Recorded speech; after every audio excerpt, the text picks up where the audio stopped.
जब मैं बहुत छोटा था तो मुझे देहरादून से ऊपर एक हिल स्टेशन है मसूरी, वहाँ मेरे पेरेंट्स ने, मेरी मदर ने रादर भेज दिया पढ़ाई के लिए, और हॉस्टल में मेरी पढ़ाई हुई।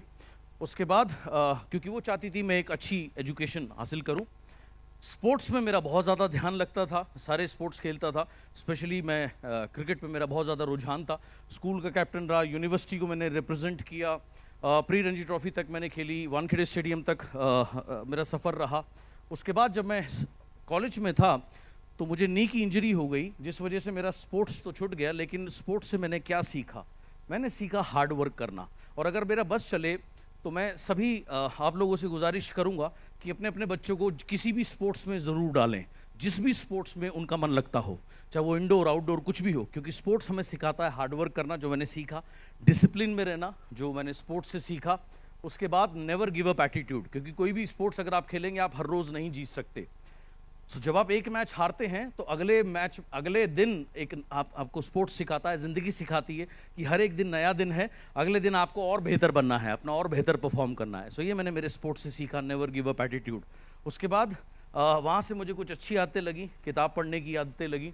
जब मैं क्लास 6 में था उस समय स्वेट मॉडर्न की किताबें बिका करती थी रेलवे स्टेशन में। उस समय जैसे नेटवर्क मार्केटिंग की एक बहुत बड़ी देन हिंदुस्तान को ये है कि आज जगह जगह फुटपाथ पे मोटिवेशनल किताबें बिकने लगी हैं। 1990 के आसपास मोटिवेशनल किताब हिंदुस्तान में क्या है ये किसी आम आदमी को तो पता ही नहीं था। कोई बहुत कोई खास कोई व्यक्ति हो वो पढ़ता हो तो मैं जानता नहीं हूँ। उस समय मैंने स्वेट मॉडर्न की मोटिवेशनल किताबें पढ़नी शुरू करी, जिसने मुझे बहुत हेल्प किया आगे बढ़ने में। जैसे मैंने आपको बताया, जब मैं कॉलेज में था मेरी नी इंजरी हुई, जिससे मेरा स्पोर्ट्स करियर का एंड हुआ। एंड उसके बाद में मेरी मदर ने 22 साल प्राइवेट सेक्टर में जॉब किया। वो चाहती थी, बहुत एम्बिशियस थी और बहुत उनके बड़े बड़े ड्रीम्स थे, और इसलिए उन्होंने अपनी जॉब के साथ में गारमेंट्स का बिजनेस किया। रशिया में कुछ कपड़े भेजे जिसकी पेमेंट नहीं आई, जिसकी वजह से हमें बहुत लॉस हुआ। और ये बात उन्होंने फादर को बिना बताए करी थी, तो इस वजह से वो सारा लॉस अकेले बेयर करती थी। और फादर को समझ में नहीं आता था कि इतने मैं पैसे देता हूँ, वो पैसे जाते कहाँ? वो पैसे जाते थे बेसिकली उधार चुकाने में। लेकिन क्योंकि मैं और वो बहुत क्लोज थे तो मुझे ये बात पता थी। तो उन्होंने जब मुझे इंजरी हुई कॉलेज में, मुझे कहा कि बेटा मेरी हेल्प कर कुछ काम करने के लिए घर में। अब उस समय मैं फाइनल ईयर में था कॉलेज में, एंड हमने टेली मार्केटिंग का काम किया। दिल्ली में एक जगह है दरियागंज करके, वहाँ एक स्टोर था, गारमेंट स्टोर था। तो उन्होंने अपना सेल लगाई। तो उस ज़माने में सोशल मीडिया नहीं होता था, कोई इंटरनेट नहीं होता था। ये मैं 93, 94 के 95 के आसपास की आपको बात बता रहा हूँ। तो उस समय उनके पास कस्टमर डाटा था, तो उनको फ़ोन कर करके हमें सिर्फ ये बताना था कि यहाँ सेल लगी है, और उससे जितने पैसे मिले थे उतने पैसे से बामुश्किल टेलीफोन का बिल ही चुकता होता। लेकिन वो काम क्यों लिया? क्योंकि टेलीफोन का बिल आता था 2 महीने बाद, फिलहाल वो पैसे हाथ में आते तो उससे फिलहाल घर का खाना पीना चलता है, राशन चलता। ये कुछ समय था। उसके बाद में ऑडियो कैसेट्स का बिजनेस शुरू किया। 96, 97 में अगर आपको गाने सुनने होते थे तो मोबाइल तो होता नहीं था, सीडी वगैरह भी नहीं होती थी, ऑडियो कैसेट चला करती थी। वो मैं और मेरा दोस्त स्कूटर पे लेकर के दुकान जाके सप्लाई किया करते थे। उसमें पैसा लगाया, लेकिन बहुत जल्दी समझ में आ गया कि ये काम बिल्कुल भी सही नहीं है। क्योंकि ट्रेडिशनल बिजनेस में क्या होता है, अपना पैसा लगाकर आप काम शुरू करते हो, ऑर्डर लेने जाते हो, ऑर्डर मिल जाता है, प्रॉब्लम नहीं है। प्रॉब्लम कब आती है? जब आप पैसा मांगने जाते हो। पैसा एक बार में मिलता नहीं है। एक बार की पेमेंट, सपोज आपने 1 लाख रुपए किसी से लेने हैं तो 10 आज दे देगा, 10 2 दिन बाद, 10 3 दिन बाद, तो टुकड़ों में पैसा आता है, पता नहीं चलता।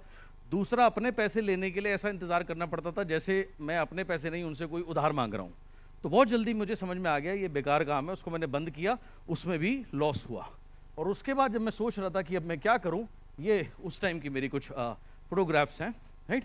उसके बाद जब मैं सोच रहा था कि मैं क्या करूँ, 1998 में खुशनसीबी से हमें नेटवर्क मार्केटिंग का सामना हुआ।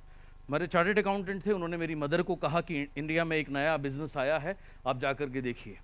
हम गए दिल्ली में एक घर में, ड्राइंग रूम में उन्होंने 25-30 कुर्सियां लगाई हुई थी, एक वाइट बोर्ड रखा हुआ था। एक सज्जन आए, उन्होंने बताना शुरू किया कि इंडिया में एक नए तरीके का बिजनेस आने वाला है, कि ये एक विदेशी कंपनी है। आप जो अपने डेली नीड के प्रोडक्ट अगर आप इस कंपनी से लोगे तो इसके प्रोडक्ट बहुत अच्छे हैं, और अगर आप और लोगों को बताओगे वो भी लेंगे, आपका टीम बनेगी और उससे आपको पैसे मिलेंगे। 98 में ये बड़ा नया कॉन्सेप्ट था। और हमें बड़ा अपीलिंग लगा। और सबसे अच्छी बात इसमें क्या थी, उन्होंने बताया फिर कुछ विदेशी लोगों की हमें तस्वीरें दिखाई कि जो लोग इस बिज़नेस को 10, 15, 20 साल से करते हैं ना, उनकी लाइफ ऐसी होती है, बिल्कुल ड्रीम लाइफ होती है। उनके पास ड्रीम कार होती है, ड्रीम हाउस होता है, जैसे दीपल जी के पास में आज है। लोनावला में अलग है, मुंबई में अलग है, नया घर और लिया, बहुत बढ़िया, मुबारक हो, 2-4 और लीजिए। सो उनकी लाइफ बहुत अच्छी होती है। सो ऐसे उन्होंने कुछ विदेशी लोगों की हमें तस्वीर दिखाई और उन्होंने बताया कि अगर आप 4, 5, 7 साल इस बिज़नेस को अच्छे से कर लो ना, उसके बाद अगर आप नहीं भी कर पाओगे तो भी पैसे आते हैं। और एक बात और बताई कि इस बिज़नेस को करने के लिए ना पैसे नहीं लगते। तो 98 में मतलब पैसे नहीं लगते बिजनेस करने के लिए। हमने तो जिंदगी भर यही सुना था कि भाई बिजनेस का एक पान की दुकान डालने के लिए भी 1 लाख 2 लाख रुपए 3 लाख रुपए लग जाते हैं। तो बड़ा नया सा कॉन्सेप्ट था, हमें कॉन्सेप्ट अच्छा लगा, तो वहां हमने पहली बार इस कॉन्सेप्ट को सुना। सेम उसी तर्ज पर थोड़े टाइम बाद हमें पता लगा कि एक इंडियन कंपनी भी है, जो कि ये विदेशी कंपनी आने वाली थी, इंडिया में लॉन्च नहीं हुई थी, पेपर पर नेटवर्क बना रही थी, मतलब प्लान दिखा रहे थे, जो आता था यस करता था उसका नाम ले लेते थे, क्योंकि कंपनी आने वाली थी तो बाकी सारी तैयारियां हो रही थी। सेम उस तर्ज पे मैं पता लगा एक इंडियन कंपनी है जो ऑलरेडी 2 साल से ऑपरेशनल है। 96 में मैंने एक माइंड का कोर्स किया था called Silva method of mind control, और मेरे बाद मेरी मदर ने भी किया। तो जो भी उस कोर्स को करते हैं उनको सिल्वा ग्रेजुएट कहा जाता है। तो हमारी सिल्वा ग्रेजुएट की मीटिंग थी, वहाँ पर जब वो मीटिंग खत्म हुई तो उन्होंने कहा कि एक बिजनेस प्रेजेंटेशन है, जो लोग एक्स्ट्रा इनकम में इंटरेस्टेड है वो लोग रुक जाइए। तो मेरी मदर रुकी, तो वहाँ पहली बार उनका एक्सपोजर हुआ इस इंडियन कंपनी से। वहाँ बाली सर ने प्रेजेंटेशन दी थी एंड वहाँ 1998 3 अप्रैल को मेरी मदर ने उस कंपनी को ज्वाइन किया और सबसे पहले उन्होंने मेरे को ज्वाइन कराया। उस समय क्या था, एक उम्मीद मिली कि लाइफ में कुछ बेहतर होगा और मेहनत करनी शुरू करी। जर्नी आसान नहीं थी, बहुत सारे चैलेंजेस थे। चैलेंज क्या थे, सबसे पहला मेरा नेचर बड़ा रिजर्व है। आज इतने साल हो गए, 24-25 साल हो गए इंडस्ट्री में, आज भी अगर मैं हमेशा सबको कहता हूँ भाई मुझे लंबी लंबी इंट्रोडक्शन से मत बुलाओ, सिंपली बुला दो, मुझे मेरा काम करने दो और निकलने दो। तो आज भी मैं एम्बेरस फील करता हूँ अगर कोई बहुत ज़्यादा कोई कुछ भी बोलता है। तो उस समय तो आप सोच सकते हैं मैं इतना ज़्यादा शाय था, मेरे घर में अगर कोई आता था तो मैं उनको पानी दे करके और अपने कमरे में घुस जाता था और निकलता नहीं था जब तक वो घर से जाते नहीं थे, जब तक वो ये मेरा नेचर था। दूसरी मेरी प्रॉब्लम क्या रही उस समय, इस वजह से मेरा सर्कल बड़ा लिमिटेड था। मेरी अपलाइन मेरी मदर थी, उन्होंने क्या किया, मेरे सारे रिलेटिव्स को अपनी दूसरी लाइन में साइन अप कर लिया। जैसे उन्होंने अपनी बहन को, जो कि मेरी मौसी हुई, अपनी अलग लाइन में साइन अप किया, तो जो मेरा कज़न था, जो मेरे से थोड़ा सा छोटा था, तो मेरा क्रॉस लाइन हो गया। उन्होंने क्या किया, अपने भाई को, जो कि मेरा मामा हुआ, उसको अपनी अलग लाइन में साइन अप कर लिया। तो मेरे सारे रिलेटिव्स मेरे क्रॉस लाइन बन गए, मैं किसी रिलेटिव को स्पॉन्सर नहीं कर पाया। फ्रेंड सर्कल मेरा बड़ा लिमिटेड था। ये मेरे साथ कुछ चैलेंजेस थे बहुत सारे, राइट। एंड पूरे महीने मैं हर रोज़ ऑफिस जाता था, मीटिंग अटेंड करता था, कोशिश करता था शाम को हमारी CNT होती थी वहाँ लोगों को लाने की। रोज़ 25-25, 30-30 लोग हाँ बोलते थे आने के लिए। 90%, 99% कोई आता नहीं था। 1% अगर देना अच्छा हो तो एक आध आदमी आ जाता था। तो ये सब करने के बाद मेरा पहले महीने का पेचेक आया 155 रुपये, और मैंने रोज़ बहुत जाकर मेहनत करी थी। और दूसरे महीने का मेरा पेचेक था 139 रुपये, 139 रुपीज़। तो जब आपके इस तरीके के चेक आते हैं तो ना, तो आपके जो खास दोस्त होते हैं वो आपको बड़ी अच्छी अच्छी बातें बोलते हैं ना, वो ऐसी बातें बोलते हैं मैं आपको स्टेज से बोल भी नहीं सकता, लेकिन आप भी वो समझते हैं वो क्या बोलते हैं। तो ऑब्वियसली उन्होंने मेरा बहुत मजाक उड़ाया, कोई दिक्कत नहीं। उस समय मेरे पास एक स्कूटर हुआ करता था एंड वो भी मेरे एक रिलेटिव थे, उन्होंने मांग लिया तो मुझे उनको देना पड़ा, क्योंकि उनकी उस समय फाइनेंशियल पोजीशन बहुत ख़राब थी और जो जॉब उन्हें मिल रही थी उसमें रिक्वायरमेंट थी कि मिनिमम एक 2 व्हीलर होना चाहिए। ये 98 की मैं आपको बात बता रहा हूँ। तो वो उनको देकर मैंने बस में काम करना शुरू किया और ऐसे मेरे 2 महीने बीते। शाम को 7 बजे बिजनेस अपॉर्चुनिटी मीटिंग वहाँ पर बोलते थे, जैसे हमारे यहाँ पर CNT को बोलते हैं। शाम को 7 बजे मीटिंग शुरू होती थी, खत्म होते होते 8 सवा 8 हो जाती थी, क्लोजिंग करते करते 9 बज जाते थे, घर पहुँचते पहुँचते 10 साढ़े 10 बज जाते थे। तो मैं और मेरी मदर एक साथ होते थे। हमारे आने से पहले फादर पहुंच चुके होते थे घर पे। ऑब्वियसली किसी को भी अच्छा नहीं लगेगा वो पहले आए और हम लोग लेट आ रहे हैं, और उन्हें वैसे भी मदर की बाकी चीज़ों का पता नहीं था, तो उन्हें समझ में नहीं आता था ये क्यों इतना काम करती है, क्यों इतना भागती है, क्या जरूरत है, मैं घर के पैसे देता तो हूँ, लेकिन बात उनको पता नहीं थी। तो अक्सर मैं वो गुस्से में होते थे उस समय जब हम रात को घर जाते थे। तो मैं मम्मी को एक ही बात बोलता था, मैंने कहा अब ये जाएंगे, अब हम जाएंगे, ये कुछ बोलेंगे, आप थोड़ी देर कुछ बोलना मत, आप 10 मिनट कुछ नहीं बोलोगी तो सब बढ़िया रहेगा, और अगर आप रिएक्ट कर गए तो आपकी रात काली हो जाएगी, मैं तो अपने कमरे में जाके सो ही जाऊंगा। सो मैं इस तरीके से उनको हम एक दूसरे को काउंसिल किया करते थे। सो ये वो दिन थे, टफ दिन थे, right. So let evening family में चैलेंजेस थे। 2 महीने ऐसे ही बीत गए, पैसा कुछ नहीं कमाया। तीसरे महीने मेरे साथ एक बड़ा कमाल का इंसिडेंट हुआ। मुझे एक ट्रेनिंग सुनने का मौका मिला।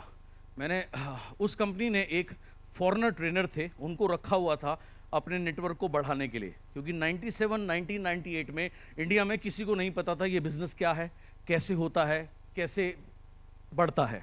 तो उस कंपनी ने क्या किया, एक फॉरेनर को रखा और उनके पास 14-15 साल का तजुर्बा था इस बिजनेस को अलग अलग देशों में करने का, और उनको बहुत अच्छे पैसे तो वो देती ही थी।